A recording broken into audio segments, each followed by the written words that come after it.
बिस्मिल्लाहिर्रहमानिर्रहीम। अस्सलाम वालेकुम फ्रेंड्स, इंग्लिश बोलचाल सबक नंबर 7 में खुश आमदीद। आज के इस सबक में हम 5 फ़िक्रे पेश करते हैं।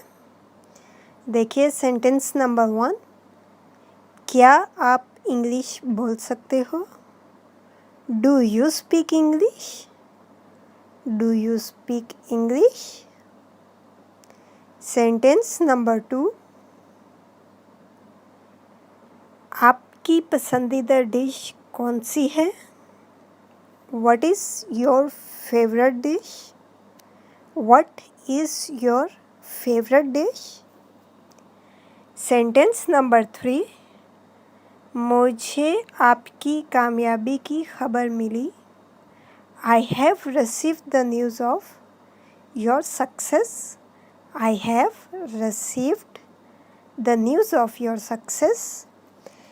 सेंटेंस नंबर 4, वो कहाँ काम करता है? Where does he work? Where does he work? Sentence number 5, मैं चावल खाने का शौकीन नहीं हूँ।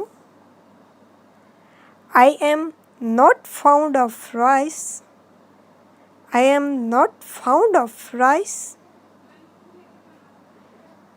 Thank you so much for watching our video.